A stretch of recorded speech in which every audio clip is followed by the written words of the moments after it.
You're sitting on the edge of her bed right now, aren't you? Or maybe you're across the table at a restaurant, a nice one you're paying for, watching her check her phone every 30 seconds. She's smiling at the screen, but she's not smiling at you. She just finished crying on your shoulder 20 minutes ago. She told you how all men are trash, how the guy she hooked up with last weekend ghosted her, how she just wants a nice guy who understands her. And you sat there nodding, handing her tissues, thinking to yourself, this is it, she finally sees it. She is finally realizing that I am the one who has been here all along. You are lying to yourself. You are not the one. You are the emotional fluffer. You are the safety net. You are the break glass in case of emergency option that she prays she never actually has to use. It makes your stomach turn, doesn't it?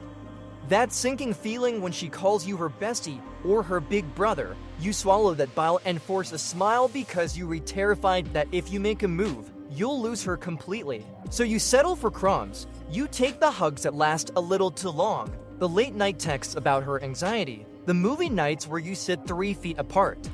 You think you're playing the long game. You think you're earning good guy points that you can eventually cash in for romance. Wake up, the bank is closed. Your currency is worthless. You are trapped in the orbiter zone, and it is a prison of your own making. I'm not telling you this to be cruel. I'm telling you this because I used to be the mayor of the Friendzone. I wasted years fixing cars, moving furniture, and editing essays for women who were getting their backs blown out by guys who didn't even know their middle names. Society lied to you. Hollywood lied to you. They told you that the persistent, helpful, non-threatening nice guy gets the girl in the end. That is a fairy tale designed to make you a compliant worker bee. In the real world, in the raw biology of attraction, being useful does not make you sexy.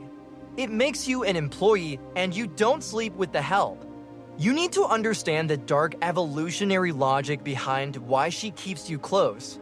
It's not because she's confused. She knows exactly what she's doing, even if it's subconscious. In the wild, a female needs 2 things to survive: good genes and good provision. The alpha gives her the genes, the excitement, the danger, the dopamine rush. But that guy, he's volatile. He is not sticking around to pay the electric bill or listen to her vent about her coworker. Karen, that's where you come in. You are the beta provider in training. She keeps you in orbit because you provide free attention, validation, and resources with 0 sexual cost to her. You are an unlimited resource. Why would she buy the cow when the milk is begging to be given away for free? Think about a guy named Dave. Dave is a great catch on paper. Good job, clean apartment, listens well. He has a crush on Sarah. Sarah calls Dave every time she has a flat tire. Sarah invites Dave to weddings as her +1 so she doesn't look lonely, but then ditches him at the reception to dance with the bartender. Dave thinks, if I just stick around long enough, she see my value. No, Dave, she sees your value perfectly. Your value is utility. You are a Swiss Army knife. You don't fall in love with a Swiss Army knife. You put it in your pocket and forget about it until you need to open a bottle of wine. It gets darker. There is a psychological concept called the validator. When the bad boy treats her like dirt, her self-esteem takes a hit.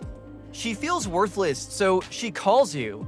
You pump her ego back up. You tell her she's beautiful, smart, and deserves better. You patch up the wounds that another man inflicted so she can go back out there and get hurt by him again.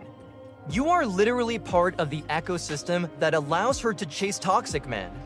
You are the pit crew keeping her car running so she can drive it off a cliff. And notice what happens when you try to pull away. This is the ultimate proof. The second you start talking to another girl or you stop answering her texts immediately, she panics. She didn't want you yesterday, but now that you're leaving, suddenly she's confused. She might drop a breadcrumb. I had a dream about us, or I don't know what I'd do without you. This isn't love. This is resource guarding. She's like a toddler with a toy she doesn't want to play with, but screams the second another kid touches it.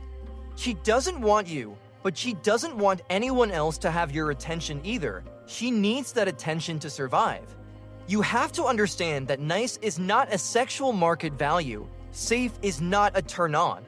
Biological attraction is triggered by tension, by mystery, by the potential for loss. When you are always there, always available, always agreeable, there is no tension. You are as exciting as a lamp. You're just furniture in her life. So how do you break out? You don't negotiate your way out of the friend zoning. You can't talk her into attraction. The only way out is to nuke the dynamic. You have to be willing to walk away. You have to withdraw your attention 100%. You stop being the emotional tampon. You stop fixing the flat tires. You stop listening to the drama. When you do this, one of two things will happen. One, she will let you go, and if she does, congratulations. You just stopped wasting your life on a dead end. You freed up your time to find a woman who actually desires you. Or two, she will feel the loss. She will realize that the utility she took for granted was actually a man she respected.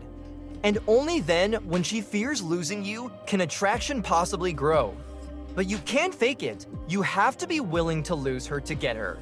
If you are sick of being the backup plan, if you are tired of watching the movie of your life from the sidelines while some other guy plays the lead role, you need to change the channel. Join us, subscribe. We don't accept crumbs here. We eat at the main table, listen to me. The next time she calls you to cry about some other guy, you're going to be busy. You're going to have plans. You're going to respect yourself enough to say, I'm not the one for this conversation. It's going to be terrifying.